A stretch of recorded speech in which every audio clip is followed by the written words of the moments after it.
Hello, everyone, and welcome back to the Mangle Nerdy channel. I'm Miss Mangle, and today we are reviewing the Netflix original series Castlevania. Woohoo! In this review, we'll be reviewing episodes 3 and 4 of season 1. Like I said in my first review, I think this is a visually beautifully illustrated adaptation of the beloved Castlevania franchise.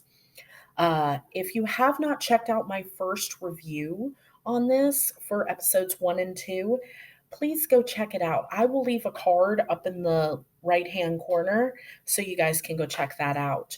And also, like I said in the first review, if you if you guys want to go see this, please do not watch this in front of your children because it is graphic and it is gory. And also, if you guys have not seen it, please, this will contain spoilers. So, what I suggest you guys do is go watch it first, then come back to this review. But if you guys are still here, my final thoughts on this episode, the story is getting more intense for this. Let me just say that the Cyclops in the catacombs is absolutely terrifying, especially with his laser beam that can like turn you to stone and trap you and make you relive your own worst fears. Like that is just terrifying.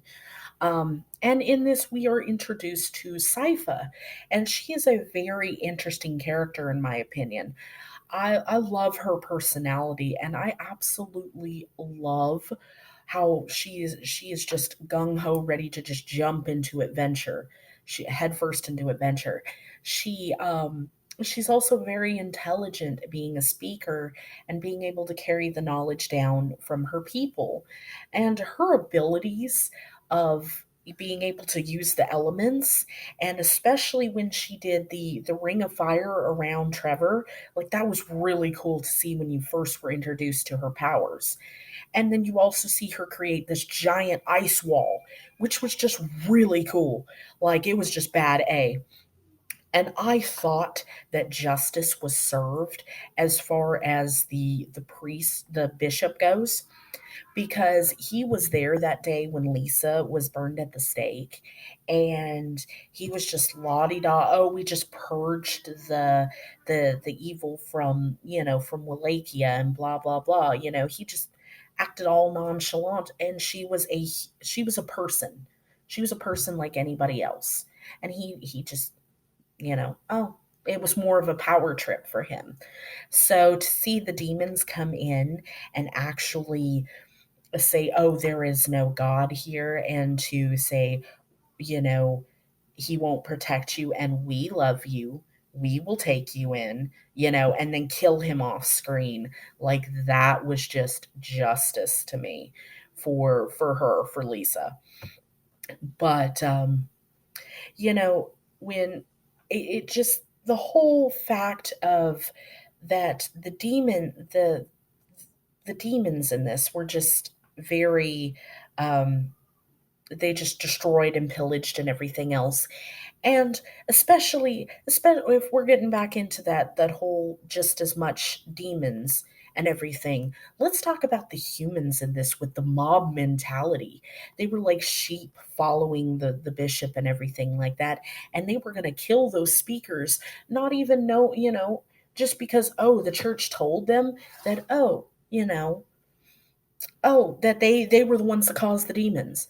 So I don't it's just crazy to me. It's like it's just proof of mob mentality, and that's in these 2 episodes. That's the underlining thing, is the mob mentality. They're willing to just jump blindly without thinking, and it shows the characters that actually do think, like Trevor and Sypha and, you know, later on Alucard. But it's just it's crazy to me that they were just going to blindly go off and kill these. It just it. Mm. Anyways, I genuinely like the The catacomb where we find Alucard was just impressive. Like the massive scale of the technology in there. Like that's another shame. If the people wouldn't have burned Lisa at the stake, Dracula could have eventually come to embrace the people and been like, okay, there are good people in this world.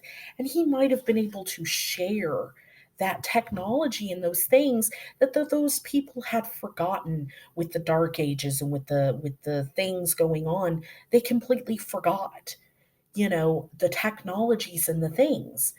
And it was crazy that that scale and massive, that Alucard must have built that, because he was only down there for about a year, even though there was a whole prophecy going on.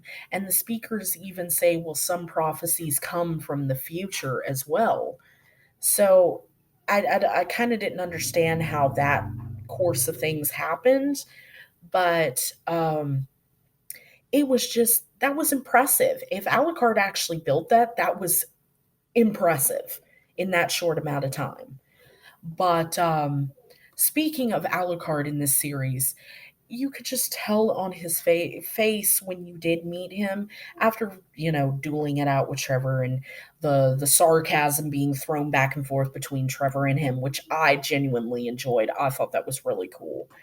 But you could also tell that he was very conflicted because he wanted to protect his mother's people, but at the same time, you know, he had to kill his father. And that must have been a lot. I just couldn't imagine that, having to kill your own father like that. It's kind of like a Star Wars effect.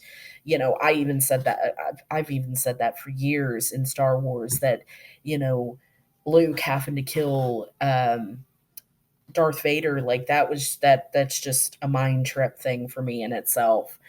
But and guys, this is the end of season one, but I will be covering the rest of the seasons, all the way up until the current one.